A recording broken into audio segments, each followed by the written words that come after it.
Alright guys, time for the finale to the Godzilla Monster Apocalypse prequel novel discussion, and I don't want to be redundant, but once again, if you just wanted to discover the novel for yourself through actually reading it through a fan translation, or maybe you read Japanese, or you have a copy of it in English, yeah, send it to me. Let's talk about the final remainder of the book. Okay, so we're gonna pick off in 2042 through the years of, excuse me, 2044. Oh wait, no, whoops. Excuse me, we did that last time. We're gonna start with 2045. This is within the final, basically the last 3 years that humanity was going to be on Earth.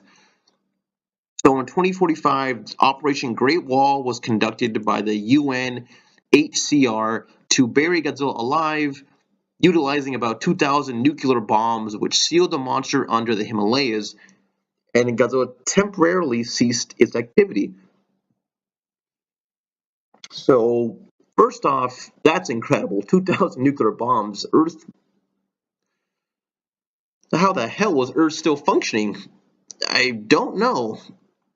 Maybe they're low level type bombs, but even so, 2,000 nuclear bombs, I think that would completely destroy the environment of Earth and make it completely uninhabitable. I mean, which would make sense why everyone was leaving, but humanity apparently managed to stay there for several more years after this happened. And as a side note, this not just remind me of the traps that we see in Shin Godzilla, but of course, going back to things like King Kong, King Kong versus Godzilla, that's what I was going to, where Godzilla was trapped into the poison pit. Of course, we've gone a long way from making poison pits full of dynamite and poisonous gas, as opposed to now 2,000 nuclear bombs and burying Godzilla under a mountain, which of course does not work. In 2046, just a year later, Godzilla destroys the bedrock of the mountain range with its beam and resumed its activity. It broke through the defense line in India and kept moving, killing about 200 million people on the Eurasian continent and about 100 million in Japan. Okay, so Godzilla 2046 finally gets to Japan, and the final battle against the monster on Hamamatsu in Japan became a total loss and included the loss of Mechagodzilla. Okay, so that kind of ties into the next movie. Now, when the novel says this includes the loss of Mechagodzilla, I'm assuming it's going off the movie and that Mechagodzilla wasn't really destroyed, but it was in a base somewhere in Japan, and they didn't get to it in time. But yeah, so so now we know that for sure. Mechagodzilla is in Japan, of course. I mean, that makes sense, right?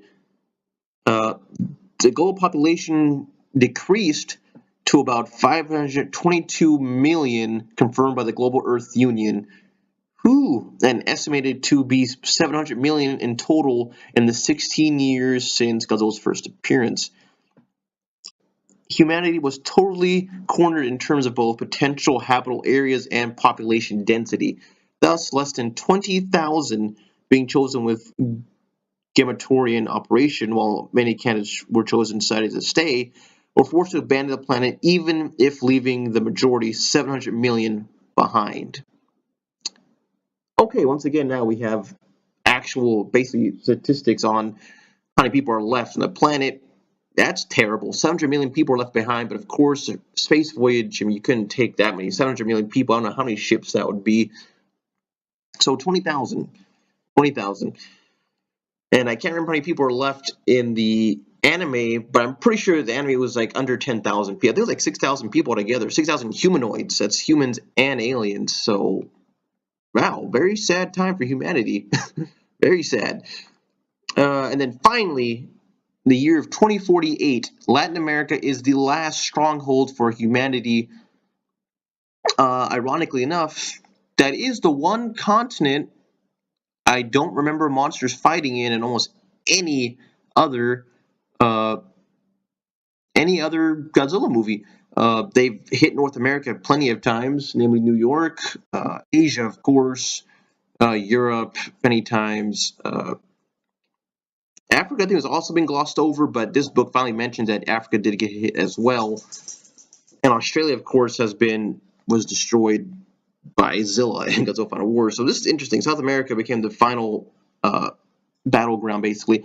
The final defense line of the UNHCR was destroyed, and the HQ of the UNHCR in Rio de Janeiro was taken down as well. It then attacked a spaceport where crews were about to ride on uh, Aratrum. Of course, as we know that from the memory that Haru had. When the ship was about to depart, one of the transporters was shot down by Godzilla's beam, and the resulting crash and explosion accidentally involved several buses, resulting in the loss of many crew members. Oh, including the author and his wife, Akira Sakakai, if I'm even saying that right. So the author has been collecting all this information on Godzilla over the years. Apparently, is killed along with his wife during that destruction. Wow. Huh. Uh, Akira himself was returning to the HQ to prevent HQ from erasing the Aratrim's data on Godzilla, alongside other monsters, claiming the remainders and descendants of humanity wouldn't need the history of loss and put amusements in the database instead.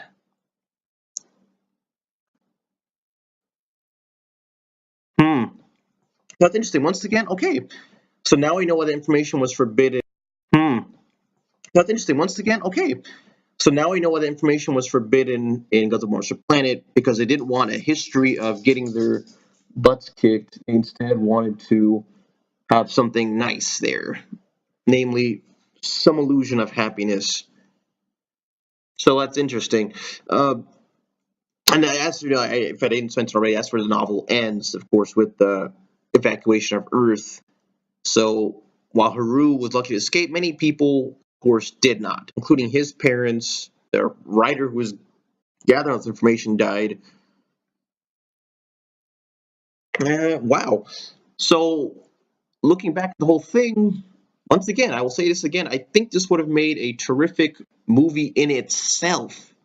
I mean, sure, it would have been depressing, probably, but sometimes there are depressing movies that try to be really good. And this, not to mention the scope of this, would have been so awesome.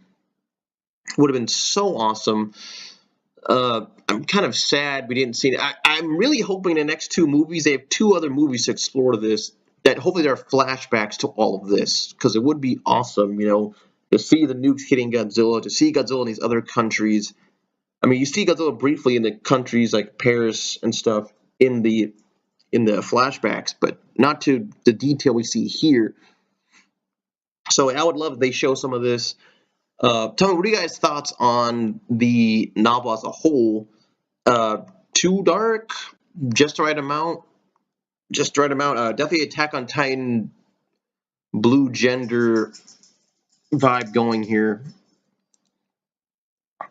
If you keep hearing that rat, that's my dog. I don't know what he wants to go outside, I guess. But in any case, that's what you guys thought about this novel. I thought it sounds entertaining, and even though I read through possibly the entire premise, I would love to still read it for myself. And like I said, hopefully these videos generate enough interest that it gets an English translation, because I buy the shit out of it. I love the Godzilla comics; they're usually pretty entertaining. But this sounds a lot more dark than a lot of the Godzilla comics I've read. A lot more. So guys, yeah, that wraps up the Godzilla Monster Apocalypse videos. Until, of course, it gets English translation, which, of course, I'll promote that. I definitely promote to share that, because I'd be buying it. I would encourage other people to buy it as well. As I said before, this is all courtesy of GodzillaWikia.com. And, yeah, guys, here's to looking forward to part 2 in May.